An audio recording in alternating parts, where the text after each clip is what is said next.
বেশি বাড়াবাড়ি করলে একদম কিন্তু ঠান্ডায় দিবি না। ও কি কিছু করো না, ও তো আমার ভাই লাগে।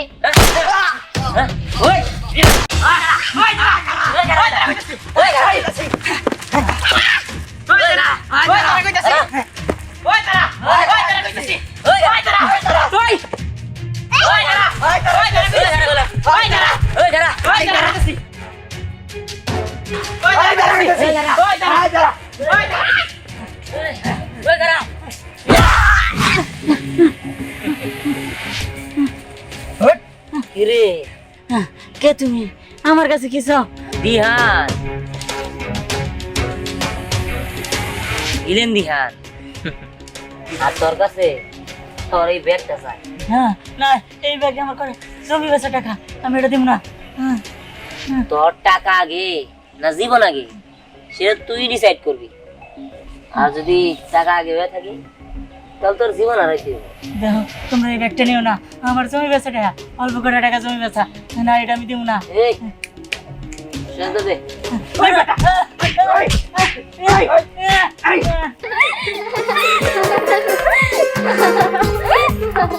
এই দেখ তো আমার বুকটা এমন ধরপড় করছে কেন? এই তোর বুক ধরপড় করছে সেটা আমি কিভাবে বলবো যে কেন করছে? তুই কিভাবে বলবি মানে? এই তুই তো ডাক্তার সাহেবের বউ তাই না? তাহলে তুই যদি ডাক্তার সাহেবের বউ হয়ে না বলতে পারিস যে আমার বুকটা কেন ধরপড় করছে, তাহলে আর কি হলো বলতো? দেখলাম না তুই আগে এসব কথা বলিস না তো।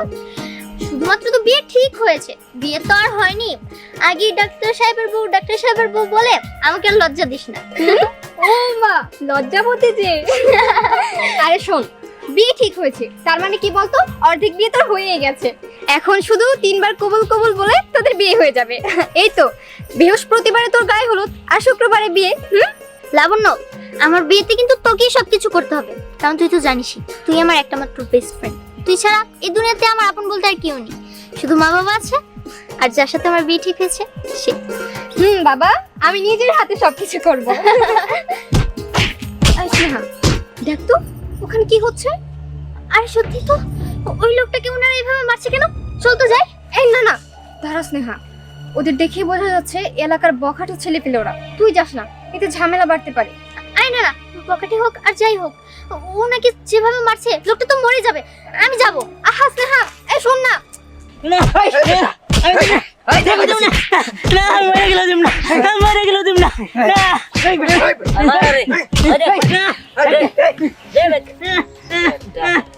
আমার ব্যাগটা দাও, এটা নিয়ে না।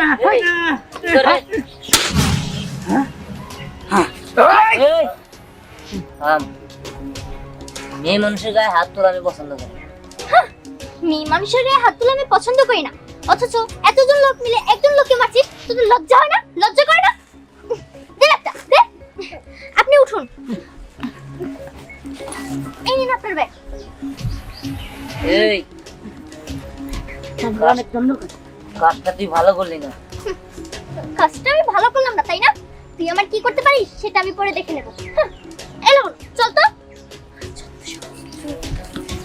এই ধ্যান, তুই ওই মেয়েটারে কিছু করলি না কে? তুই শুধু একটা বার বল, ওই মেয়ের গলা আমি নামাই দিমু। এটা তো খুবই সিম্পল হয়ে গেল গা। মেয়ে আমার লোকে যা করছে, তাহলে ধ্যান ওর চুল কেটে একদম নাইরা বানাই দেই। তার থেকেও বড় কিছু কর। ওস্তাদ আর গুলি করে একবার সাইডে দিন।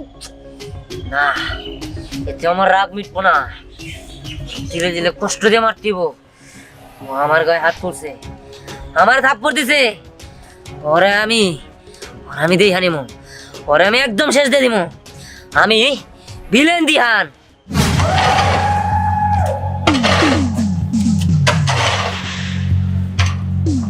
কামলা আমার লগেই থাকে, নিজের কাম নিজে করতে পছন্দ করি। এই যে বিল্ডিংটা, এই বিল্ডিংটা আমি নিজ হাতে তৈরি করছি, কারণ আমি আর ক্লাস মিস্ত্রি আছিলাম। আপনার কি মনে আছে?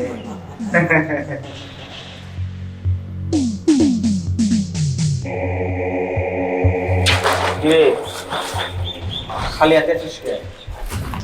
ব্যাগ কই? একটা মেয়ে একটা মেয়ের কারণে আনতে পারি নাই। কি করলি তুই? সামান্য একজন মেয়া মানুষের কাছে হাইরাইছস? এই তুই কি জানোস ওখানে কত টাকা ছিল? 8 লাখ টাকা জমি বিক্রি করা টাকা। এত সুন্দর ইনফরমেশন দেওয়ার পরেও এই টাকাগুলো তোরা আনতে পারছ নাই। তোর খুলে এখন উড়ে ফেলামো রে, উড়ে ফেলামো। ওই ইয়া ইয়া ইয়া ইয়া ইয়া এই আমি বিজেন দিহান, আমি এই পর্যন্ত আইতে আমার পিছনে কেউ আমার সাহায্য করে নাই, কেউ না, আমি একা এই পর্যন্ত আইছি। ধ্যান, তুই কিন্তু খুব বাড়াবাড়ি করতেছস। হারাহারি করতেছি কিনা জানি না, তবে ওই মেয়ের শিক্ষা দেওয়ার পর্যন্ত আমি থামতাছি না, আমি কখনো স্থির হবো না। ওই আয় আমার লগে। ধ্যান, ওই দেন রে, ওই দেন, আমি খাই ফেলামো। চুপ কর। তুই এটা খায় ফেলাবো। তোর চেহারা দেখছস? অল্প মাই খাই বাংলার পাশের মতো চেহারা হয়ে গেছে। দিহানের সাথে পাঙ্গা নেওয়া এত সোজা না। বাড়ি ঘরে কত কাজ, এদিক সাজা লাগবে ওদিক মানুষ করা লাগবে, কোনো খবরই নেই। এই যে ওইছে কাম, কি ব্যাপার তুমি এভাবে বইবে কান্দাছো? এদিকে আমার শ্বশুর আসতেছে, তোমার ভাই বোন আসতে পারবো না, বাড়িতে নাই। আচ্ছা মেয়ের বিয়া, এখানে কান্দার কি আছে? গোছ গাছের একটা ব্যবসা আবার আছে, মানুষজন আবো, বাড়ি ঘর সাজার লাগবো, তাতে তুমি কান্দাছো, এটা কোনো কথা হইলো? আমার একটা মাত্র মেয়ে। আরে বাবা, একটা মাত্র মেয়ে তাই কি হয়েছে? মেয়ে মানুষ, এটা তো পরে করে দেয়নি লাগবো, এটা নিয়ে কান্দাকাটি করে লাভ আছে? তুমি কি তোমার বাপের ঘরে থাকতে পারছো? তোমার তো আরেকজনের ঘরে আসতে হয়েছে। আচ্ছা ওইসব কথা বাদ দাও, এখন চিন্তা করো কিভাবে মেয়েটা ভালোভাবে বিদায় করা যায়। এদিকে আমার শ্বশুরও আসতেছে না, আসার কথা, কখন আসে তা আল্লাহই জানে। আমি একা পারি কো, এত কিছু কেমনে আমি একা সামলাই? আচ্ছা এখন কান্দাকাটি বাদ দাও, এখন চিন্তা করে দেখো মেয়েটা কিভাবে তাড়াতাড়ি বিদায় করা যায়। এদিকে মানুষজন আই করবো, কোনো কিছুই করে শেষ করতে পারবো না। সাথী, আসসালামু আলাইকুম আব্বা। ওয়ালাইকুম আসসালাম। কি রে মা, তুই কান্দাছস কে? একটা মাত্র মেয়ের বিয়ে, তুই যদি এভাবে কান্নাকাটি করিস তাহলে কেরা কি করবো? বাড়ি ঘরের কি অবস্থা দেখছস? আব্বা আর কবেন না, আনের মেহে সকাল থেকে কান্দা শুরু করছে, এদিকে কোনো কিছু গোছানি হয় নাই, মানুষজন আইসা করবো, এটা কি আর চিন্তা আছে কন? কিরে তোর আবার কি হয়েছে? স্নেহাপুরে একটা গুন্ডা মিলা ধরে নিয়ে গেছে। হ্যাঁ? স্নেহার ধরে নিয়ে গেছে? কেমনে? কিভাবে? স্নেহাপুরে নিয়ে আমি পালার দিকে যাইতেছিলাম। শোন স্নেহা, সকালবেলা কি হয়েছে জানিস? কি রে? আমি যখন তোর জুয়েলারি তারপরে পোশাকগুলো পার্লারে রেখে আসতে গিয়েছিলাম, তখন ও আমার সাথে গিয়েছিল। জানিস না, ও ভেতরে ঢোকার পর থেকে না সবাই যে কি হাসাহাসি করছিল। তাই নাকি? বলছিল ভেতরে নাকি একটা দানব ঢুকে পড়েছে। সব সময় খালি আর কি আয়। আচ্ছা ঠিক আছে, আর তোর যদি ইয়ার কি করবো না, কিন্তু এখন যে আমি পার্লারে আমার গায়ে হলুদের সাজটা সাজতে যাচ্ছি, তুই কিন্তু আবার পার্লারে ঢুকে পড়িস না, ঠিক আছে? আচ্ছা তুই ঢুকলে আবার ওরা হাসবে। আচ্ছা চল। হ্যাঁ চল। আজকে তোকে না অনেক সুন্দর লাগবে জানিস, সিটিজ বিউটি পার্লার না অনেক ভালো। হে, আমি তো আমার ফোনটা আনতেই ভুলে গেলাম, না হলে তোর ভাইয়াকে ফোন ওই ধরা, কি ব্যাপার? আপনি এখানে? আমি এখানে এলি এসে বুঝোস না? হ্যাঁ, ওই দিন তুই আমার থাপড় মারছিলি, আমি তারা কিছুই কইলাম, কিন্তু আমি তো তোদের ছেড়ে দেবো না। আমার গায়ে তুই হাত তুলছিস, তোর শেষ আমি দেখে নিব। দেখুন, আজকে আমার গায়ে হলুদ। আমি এখানে কোনো ঝামেলা করতে চাচ্ছি না, আমাকে ভালোই ভালোই যেতে দিন। তোর গায়ে হলুদ থাকবে বা তোর বিয়া থাকবে, ওরা আমার দেহার বিষয় না, তোর আমি শেষ করে দিতে আসছি। শেষ করে দিবি? আর আমাকে? তোর মতো বখাটে ছেলেদের আমার খুব ভালো করেই চেনা আছে। তুই আমার কি করবি? কি করবি? কি করবো তাই না? এই কি করবো? এই ঠিক আছে, তো মেয়ে মানুষের গায়ে হাত তুলি না, কিন্তু তুই ওই ওরা একদম শেষ করে দিবি। না না, আমি মেয়ে মানুষ মানি না, কিন্তু ছেলে মানুষ তো মানি না, এটা কোনো জায়গায় বলি নাই। বেশি বাড়াবাড়ি করলে একদম কিন্তু ঠান্ডায় দিব। না, ও কি কিছু করো না, ও তো আমার ভাই লাগে। তোর ভাই, তোর ভাইরে যদি বাঁচাইতে চাস, সুন্দর মতো আমি যা কোনো তাই করতে হবে। আমার লগে চল। এই একদম সাউন্ড করলে তোর কিন্তু একদম গুলি করে মেলাম। যা ভাগ। ওই যা, যা, যাবে তো কি? তুই যা। যা। এই এই আর নিয়ে আয়, যা বেটা, একটা দৌড় দিবি, পিছন দিয়ে তাকাইলে গুলি করবো। যা ওই আর নিয়ে আয়। চল তোরা একদম ভালো করলি না চল সবই শুনলাম এখন কি হবো ক আব্বা আর দাঁড়াই না থেকে চলেন চলেন থানায় যাই ছাড় বলছি ছাড় আমাকে তোর সারা জীবন এই কি ধরে নিয়েছিলি হ্যাঁ তুই আমার একবার না দুইবার থাপ্পড় মারছো আর তোরা আমি এত সহজে ছেড়ে দিব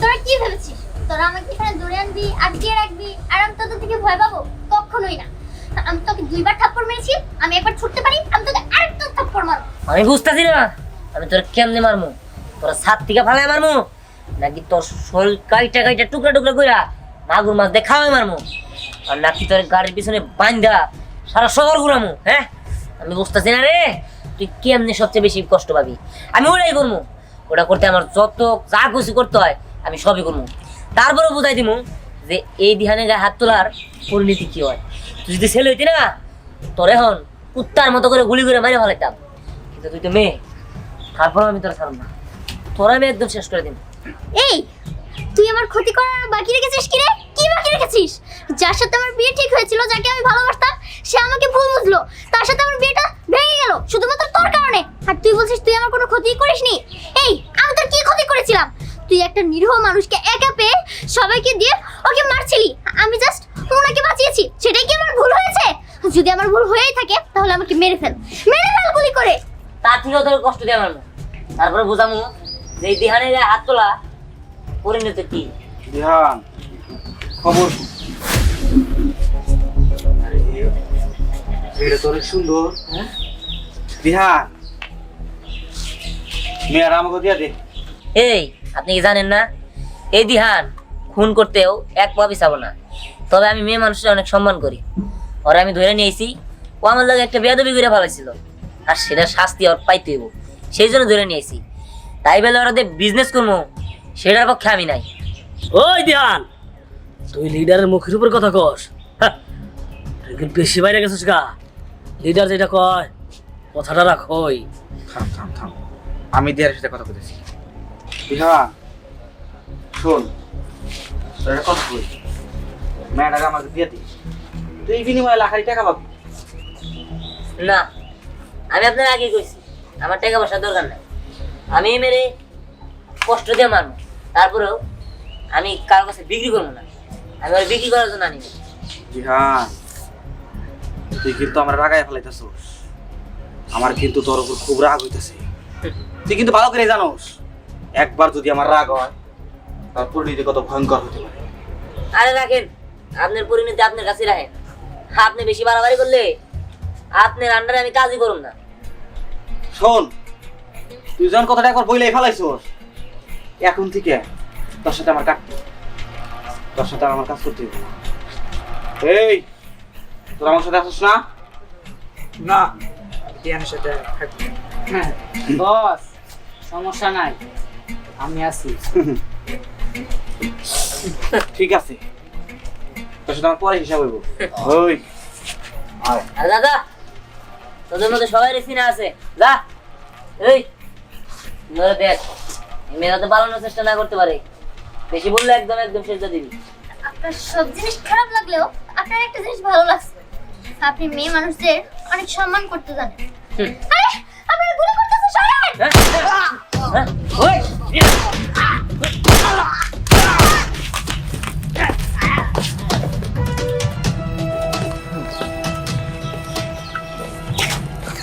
সব শেষ তোরা কেউই মানুষ না দেখ তো শো ঘুমান হ্যাঁ ঘুমান ঘুমান ঘুমান ঘুমায়ও না আর নেই এরকম ভাবে আপনার সাথে যারা যারা কাজ করে কেউই বেঁচে থাকবে না আপনি যাদের কাজ করেন তারা কেউই বেঁচে থাকবে না আর দিন শেষে আপনিও বেঁচে থাকবেন না আচ্ছা আপনি এত বাজে কাজ ছেড়ে দিয়ে ভালো হয়ে যেতে পারেন না আপনি এরকম কেন করেন বলুন তো আপনাকে সবাই কি বলে জানেন আপনাকে সবাই ভিলেন দিহান বলে হ্যাঁ হ্যাঁ আমি ভিলেন দিহান আমি জানি সবাই আমার ভিলেন কয় কিন্তু এই ভিলেন হওয়ার পিছনে আপনারা দায়ী এই সমাজ দায়ী হ্যাঁ আমার যখন বাবা মা মারা গেছে তখন কেউ আমার ঠাই দেয় নাই হ্যাঁ আমি কত ছোট ছিলাম সেই ছোট্টবেলায় আমার বাবা আমার ছেলে চলে গেছে হ্যাঁ আমার কেউ খাইতে দেয় নাই আমার কেউ স্কুলে পড়ালেখা করতে বলে নাই সবাই কইছে সিনাই নে। আমি যদি একদিন মানুষের কাছ থেকে সিনাই না নিতে পারতাম, ওই দিন আমি খাইতে পারতাম না, ওই দিন আমি না খাই থাকতাম। একটা 12টি কুত্তার লগে ভাগাভাগি করে আমি খাইছি। আর ওই দিন থেকে বুঝছি যে এই পৃথিবীটা সহানুভূতির জায়গা না। এই জায়গায় মানুষের কাছ থেকে যত কায়রা খাইতে পারবো, যত চিন্তায় খাইতে পারবো, তত ভালো থাকবো। তারপর থেকে আমি ভিলেন হয়ে গেছি আর মানুষের ক্ষতি করছি। দেখুন, আমি আপনার কথা শুনে সবকিছু বুঝতে পারলাম, কিন্তু এভাবে তো আপনারই ক্ষতি।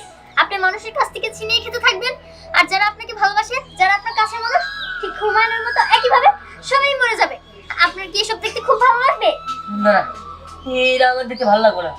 তবে আমি যে ভালো হয়ে যাবো, আমার দায়িত্ব নেবো কে? দায়িত্ব নিবে কিনা? আমি আপনার দায়িত্ব নিব, কিন্তু আগে আপনি পুলিশের কাছে আত্মসমর্পণ করুন। হ্যাঁ, আপনি ঠিকই বলছেন। এই ভিলেন দিহান পুলিশের কাছে আত্মসমর্পণ করবো।